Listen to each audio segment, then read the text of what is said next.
Be like a tree and let the dead leaves drop.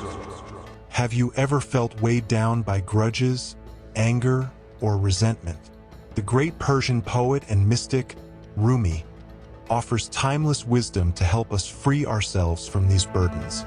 Born in the 13th century, Rumi's poetry has transcended time and culture, becoming a beacon for spiritual seekers worldwide. His words speak directly to the heart, offering guidance on love, life, and the art of forgiveness. In today's world, where conflict and division seem to dominate, Rumi's teachings are more relevant than ever. Forgiveness, as Rumi describes it, is not about excusing harmful actions. Instead, it is about choosing freedom, liberating ourselves from the chains of resentment that bind us. As Rumi says, "Do not be satisfied with the stories that come before you. Unfold your own myth." Forgiveness allows us to write a new story for ourselves, unburdened by the weight of the past. Try not to resist the changes that come your way. Instead, let life live through you. And do not worry that your life is turning upside down. How do you know that the side you are used to is better than the one to come? Holding on to anger and resentment can feel like carrying a heavy backpack filled with stones. Over time, this weight takes a toll not only on our emotional well-being but also on our physical health. Chronic stress, tension, and even illness can stem from unresolved feelings of bitterness. Imagine someone wronged you years ago, and you still replay the incident in your mind. This emotional baggage can strain your relationships, cloud your judgment, and rob you of peace. One striking example is the story of a man who forgave his childhood bully. He shared how the act of forgiveness felt like removing shackles from his soul. Rumi's wisdom reminds us that clinging to anger keeps us imprisoned. By letting go, we create space for joy and growth. Yesterday I was clever, so I wanted to change the world. Today I am wise, so I am changing myself. Rumi often described forgiveness as a release from a self-made prison.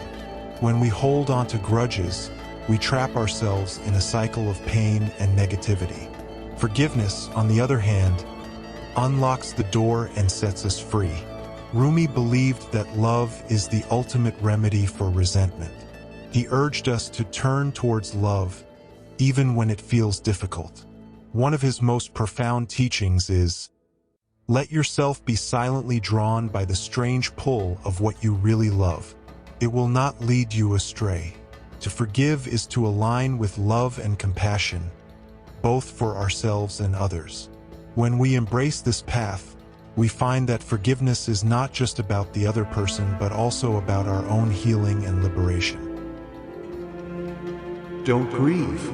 Anything you lose comes round in another form. Forgiveness may seem like a daunting task, but Rumi's teachings offer simple yet profound ways to start the journey. Journaling, write down your thoughts and emotions. Acknowledge your pain and let it flow onto the page. Meditation, spend a few moments each day focusing on your breath and envisioning the release of negative emotions.